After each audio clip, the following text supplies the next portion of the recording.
time, I would like to welcome everyone to the Facebook third quarter 2019 earnings conference call. All lines have been placed on mute to prevent any background noise. After the speaker's remarks, there will be a question and answer session.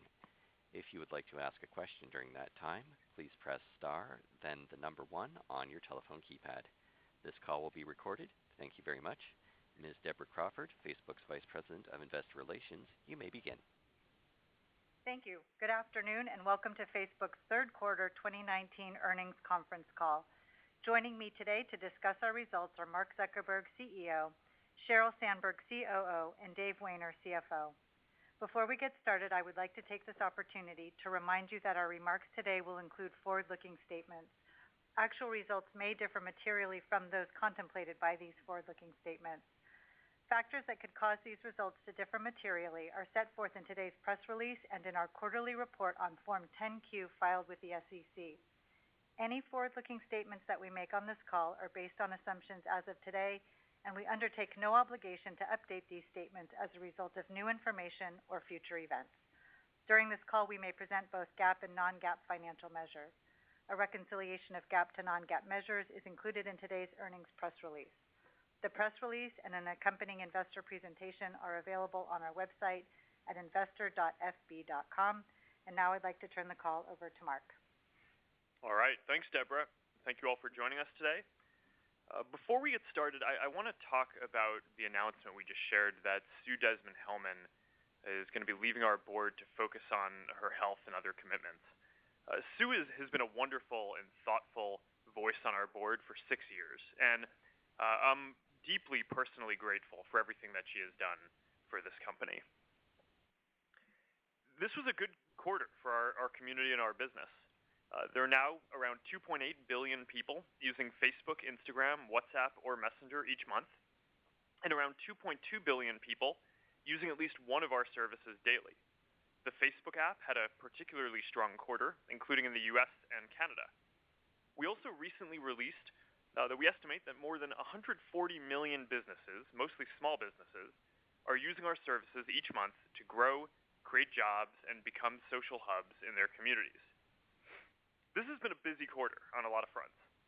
We've launched a number of new exciting products like Facebook Dating in the US, which is doing quite well, Threads for Instagram, our camera-first experience to share with your close friends, Facebook News, our dedicated product for news that we built in partnership with news publishers, and we introduced Horizon, a new social experience for VR. We also released hand tracking technology for Oculus and Oculus Link, so your Quest is basically now a Rift 2.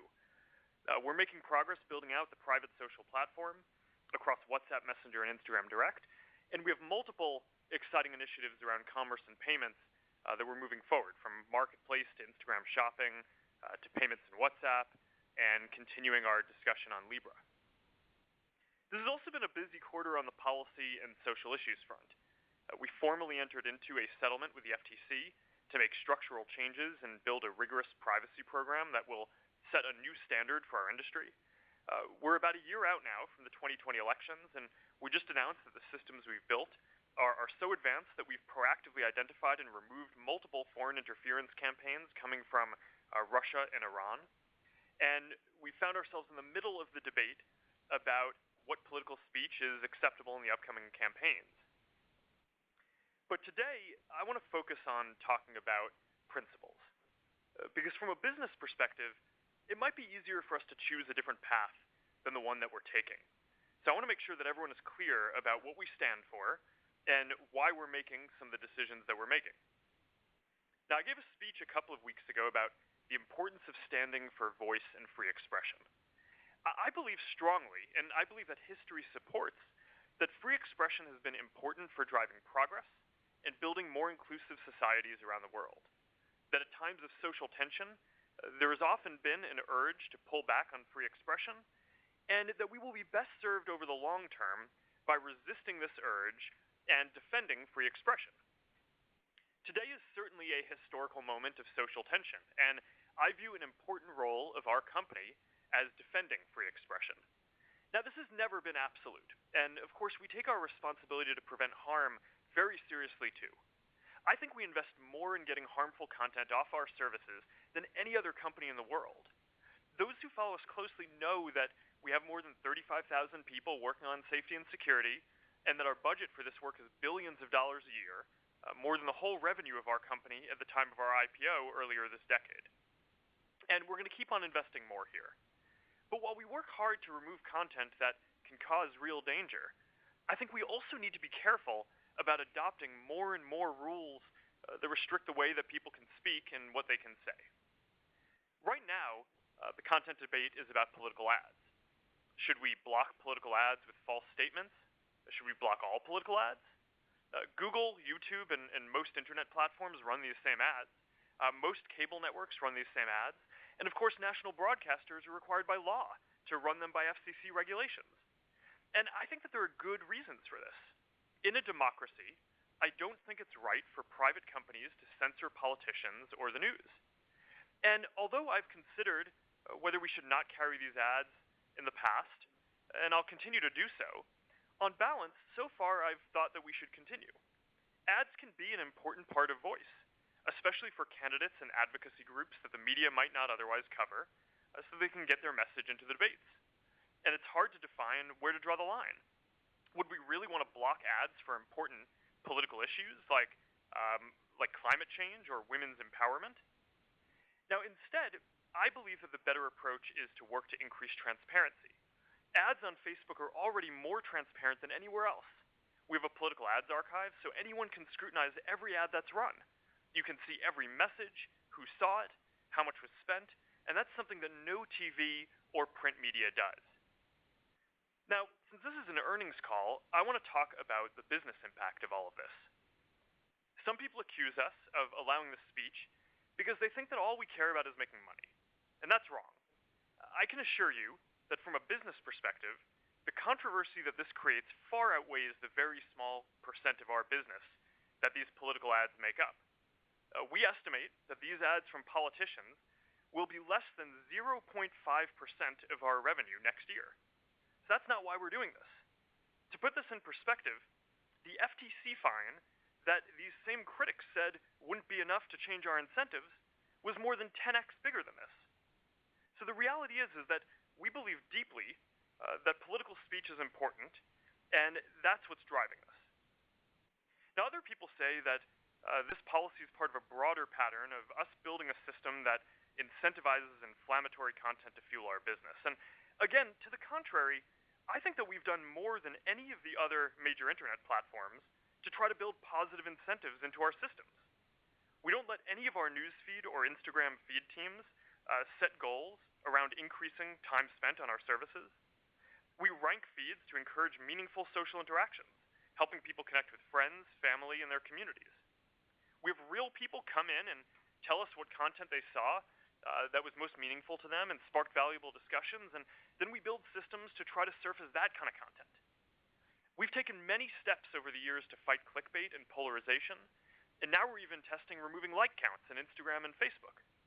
And we do this because we know that if we help people have meaningful interactions, they'll grow, they'll find our services more valuable, and that's the key to building something sustainable and growing over time. Now, last year, you probably remember that we made a series of changes that emphasized friends and family and reduced time spent on our services. Now, one change removed 50 million hours of viral video watching a day. And we did this knowing that it would mean that people spend less time on our apps, which is not what you do if you're just prioritizing engagement over everything else. So I take getting these incentives right very seriously, and we're willing to make huge sacrifices in the short term to do what we think is right and will be better over time.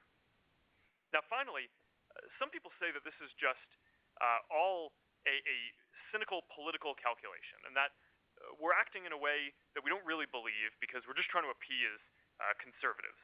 That's wrong, too. Now, we face a lot of criticism from both progressives and conservatives, and frankly, if our goal we're trying to make either side happy, then we're not doing a very good job because I'm pretty sure everyone is frustrated with us.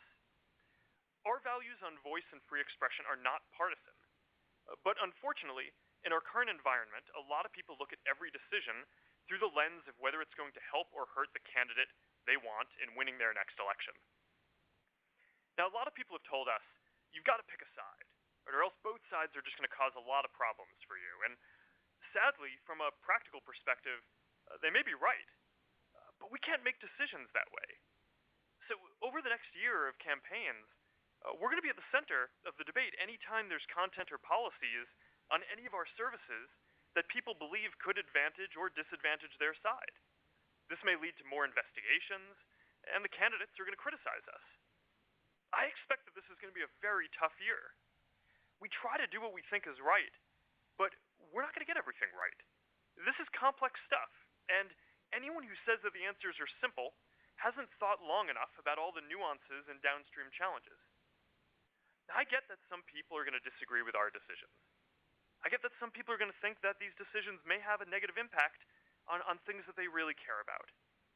But I don't think anyone can say that we're not doing what we believe, or that we haven't thought hard about these issues. I could be wrong, but my experience running this company so far has been that if we do what we believe is right, even when it's unpopular for years at a time, then eventually it has worked out best for our community and for our business too. And there's a lot at stake here. We're at a crossroads, not only in our own country, but in the future of the global internet as well. China is building its own internet and media ecosystem that's focused on very different values. And as these systems compete, the question of which nation's values will determine what speech is allowed for decades to come really puts into perspective the issues that we face today. Because while we may disagree on exactly where to draw the line on specific issues, we at least can disagree. And that's what free expression is about. Voice and expression have been important for progress throughout history. They've been important in the fight for democracy worldwide. And I believe that voice and expression are an important part of the path forward today, and that's why our company will continue standing for these principles. As always, I am grateful for all of your support in everything that we do, and that's especially true today. In addition to these challenges, there are a lot of great things that are going on that I'm incredibly proud of and excited about. And I'm glad that our community and business trends continue heading in a good direction. I'm happy to talk about any of these things in the Q&A, and now here is Cheryl to talk more about our business. Thanks, Mark, and hi, everyone. It was a strong quarter for our business. Ad revenue grew 28% year over year, and we saw strong performance in all regions and on both Facebook and Instagram. Mobile ad revenue was $16.4 billion, contributing approximately 94% of total ad revenue. We know we have a very important responsibility to keep people safe and continue innovating to help businesses of all sizes grow. We're working hard to demonstrate our commitment to the billions of people and the 140 million businesses who use our platforms every month. I want to start by talking about some of the protections we're putting in place to keep people safe. As Mark said, the 2020 elections are only a year away. We're continuing to invest in people and technology so that we can disrupt networks of bad actors, find and remove bad content, and stop fake accounts before people see them. We're also making political advertising on Facebook more transparent than anywhere else. In 2018, we started requiring ads about social issues, elections, or politics to get authorized before running, and this quarter, we strengthened those requirements to ask for even more information. Helping people understand who is trying to influence their vote without becoming arbiters of political truth ourselves is critical to empowering people and keeping them safe. We're also holding ourselves to a higher standard when it comes to protecting people from discrimination on Facebook. Earlier this year, we reached an important settlement with the National Fair Housing Alliance, the ACLU, the Communication Workers of America, and others to restrict targeting options for housing, employment, and credit ads. Now advertisers in these areas are required to use a new buying process, and by the end of the year, people will be able to view all current housing ads in the United States. While these changes could have a small negative impact on our business in the short term, we believe they're the right thing to do for people and our business over the long term. At the same time, we're continuing to innovate to grow our business and help advertisers grow theirs. We do this by improving our ads products and creating new formats to help advertisers more easily reach their current and future customers. From the biggest brands in the world to the local barber, we are committed to leveling the playing field for businesses of all sizes. We give businesses free tools that previously only the largest companies could access. But we know this is not enough. We also need to ensure that small businesses have the digital skills to use those tools effectively. With the holiday shopping season approaching, we launched a series of holiday boot camp training sessions in 17 of our offices around the world, from New York to the Philippines. We also simplified Business Manager, our tool for managing campaigns, to help businesses more easily create ads that align with their goals. We are continually making these basis point improvements to help advertisers save time and money and build their business. We're also focused on developing products to help businesses reach people where they are. Stories are a great example, and we're continuing to see fast adoption across Facebook Messenger, Instagram, and WhatsApp. To make it easier for more businesses to create ads for the Stories format, we recently launched customizable templates for Facebook, Instagram, and Messenger. After uploading existing photos and videos, advertisers can choose from different layouts, color, and text options. This helps businesses more easily create more engaging stories. Messaging is one of the fastest growing areas for online communication, and especially between businesses and people. We've seen businesses use Messenger to reach customers, generate new leads, and even sell cars. For example, French automaker Renault used a combination of Instagram stories and click-to-messenger ads to drive sales of a limited edition vehicle, the Captur Code Tokyo. Facebook was their only advertising channel, and over the span of 30 days, they sold 100 cars, 20 directly through Messenger. This quarter, we added a click-to-messenger feature in Stories so businesses can grab someone's attention in Stories and then continue the conversation. We also continue to build new formats that enable brands to interact with people in fun and engaging ways and make commerce more convenient. Earlier this year, we launched polling stickers for ads in Instagram Stories, and this quarter, we introduced our next wave of interactive advertising to help build even stronger connections between people and businesses. According to eMarketer, 63% of Internet users surveyed in the U.S. say they've tried an augmented reality experience created by a brand. To help advertisers experiment with this, we launched a small beta test this quarter. As part of the test, We Makeup, an Italian cosmetics brand, used AR ads to give people an easy way to try on different shades of lipstick, and they saw a 27% lift in purchases. While it is still very early days, we are making